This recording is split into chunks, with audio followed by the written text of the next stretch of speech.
और जितने लोग यहाँ बैठे हैं, मैं निवेदन करूंगा पशुपालक टीम से भी, डीएनटी वर्ग के सभी कार्यकर्ताओं से भी, सोशल मीडिया पर कोई कुछ भी लिखे, लेकिन सोशल मीडिया पर ज्यादा प्रचार प्रसार करना बंद करो। प्रचार उसका करो जिस उद्देश्य को, जिस लक्ष्य को लेकर के हम चले, उस लक्ष्य की ओर आगे बढ़ो। जैसा लाल जी ने कहा है, फालतू में इन लोगों को जवाब देने के लिए अपना समय बर्बाद मत करो। अपना समय वो जो उनके लिए बर्बाद कर रहे हैं, वो समय अपने इस काम के लिए लगाओ, अपनी शक्ति को उस ओर लगाओ, ताकि आने वाले समय में काम आएगी। बहुत सारे लोग मिलते हैं, हर जगह मिलते हैं। ऐसा नहीं है कि आप जो जिस परिसर में रहते हो वही लोग मिलते हैं। लंबे समय से गुलामी के कालखंड के बाद से भी इन नसों के अंदर जो भारी ठोस तरीके से जो गुलामी भरी हुई थी ना, ऐसे ऐसे कई लोग आए चले गए, अब आए हैं वर्तमान में, थोड़ी ठीक हुई है, लेकिन उन नसों में आज भी वो कमजोरी भरी हुई है। वो निकलेगी कब? लंबी लड़ाई लड़नी पड़ेगी, तब जाकर के निकलेगी। आप सब लोग मेरे सामने बैठे हो ना, मेरा इशारा समझ लेना। समय आने पर आप यदि अपनी शक्ति को नहीं पहचान पाए तो किसी कोने में पड़े रहोगे, कोई पूछने वाला नहीं है। आप इतने लोग बैठे हो ना यहाँ, इतने लोग बैठे हो, मान लो आपके बीच में कोई सरप आ गया या आपके बीच में ऐसा कोई जंगली जानवर आ गया, तो यहाँ बैठे रहोगे? उठ करके भाग जाओगे। क्यों? क्योंकि वो शक्ति से भरा हुआ व्यक्ति, समाज का वो पशु है, वो शक्ति आप पर इस्तेमाल करेगा, आपको ढेर कर देगा। और कोई कमजोर व्यक्ति आएगा तो आप उसका खड़े होकर के सम्मान भी नहीं कर पाओगे। शक्ति की ही पूजा है इस संसार में। शक्ति जिसने दिखाई है उसकी पूजा हुई है। शक्तिहीन निर्बल को कोई नहीं पूछता है। इसलिए मैं निवेदन करूंगा, ये जितने भी प्रतिनिधि यहाँ मंच पर बैठे, जितने लोग यहाँ मंच पर बैठे, तुम्हें डरने की आवश्यकता नहीं है। घर में बैठे रहोगे तो कोई किसी का विरोध नहीं करेगा। घर में चुपचाप बैठे रहोगे तो आपके खिलाफ में एक भी शब्द कोई नहीं लिखेगा। लेकिन घर से निकलोगे, समाज का सोचोगे और ऐसे कार्य करते हुए आगे बढ़ोगे तो 1000 लोग मार्ग में कांटे डालेंगे, पत्थर डालेंगे, आपको सहन करना पड़ेगा। और यदि सहन नहीं कर सकते हो तो अभी भी समय है, जाकर के बैठ जाओ, कोई आवश्यकता नहीं है। तुम्हें भीतर से मजबूत होना पड़ेगा, भीतर से कठोर होना पड़ेगा। अर्जुन ने कई बार हथियार नीचे डाल दिए थे। भगवान कृष्ण ने कहा था कि अर्जुन क्या कर रहे हो? अर्जुन ने कहा मैं हार चुका हूं, मैं नहीं लड़ सकता इन लोगों से। ये जो सामने दिख रहे हैं ना, ये सारे के सारे लोग मेरे परिवार के लोग हैं। भगवान कृष्ण ने अर्जुन को कहा था, अरे अर्जुन, यदि आज तूने हथियार नीचे गिरा दिए तो आने वाला इतिहास कहेगा कि अर्जुन डर गया, अर्जुन कायर था।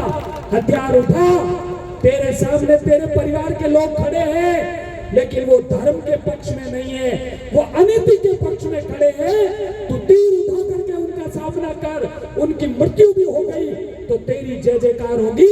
तुझे इतिहास कभी कायर और कमजोर नहीं कहेगा। इसलिए मैं आपसे निवेदन कर रहा हूँ, कोई क्या कह रहा है, कोई क्या लिख रहा है, अरे हम जैसे सन्यासियों को लोग नहीं छोड़ते। हमारे बारे में कितना लिखते हैं भाई, जहाँ बैठते हैं वहां हमारी बात होती है। आज मैं यहाँ आया हूँ तो भी 4 दिन ये बात चलेगी कि बाबूजी देखो भटकाई आवश्यकता है, बाबूजी जब नहीं, तो हम जैसे लोगों को नहीं छोड़ते तो आप कौन से खेत की मूली हो गई? भीतर से मजबूत रहो। भीतर से यदि टूट गए, लोगों की बातों में यदि आपके अंदर के शक्ति को आपने कमजोर कर दी तो ये जितने लोग आपसे अपेक्षा लगाए हुए बैठे ये कमजोर हो जाएंगे, ये शक्तिहीन हो जाएंगे। इसलिए इनकी शक्ति आप सब लोग हो।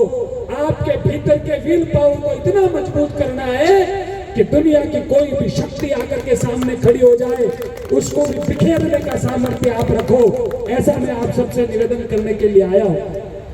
बहुत सारी चुनौतियां आएंगी, बहुत सारे संकट आएंगे, मुझे पता है। कई बार अपने और अपनों के लिए जबान को बंद भी करना पड़ता है। हमें लगता है कि हमारे बोलने से किसी व्यक्ति का नुकसान हो जाएगा, हमारे बोलने से समाज में कोई विद्रोह हो जाएगा।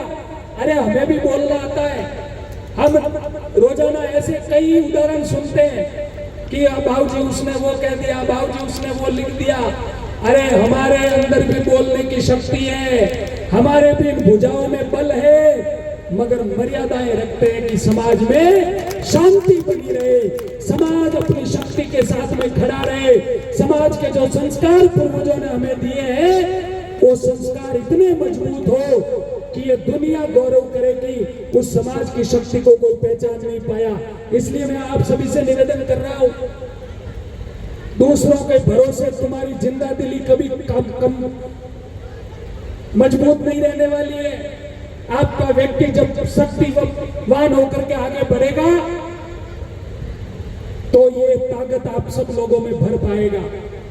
कुछ लोग सोचते होंगे कि मैं कुछ बोलूंगा तो मेरा नुकसान हो जाएगा। मैं आपको बता रहा हूं, सबसे पहले जयपुर के अंदर इतना बड़ा कार्यक्रम हुआ था DNT समाज का।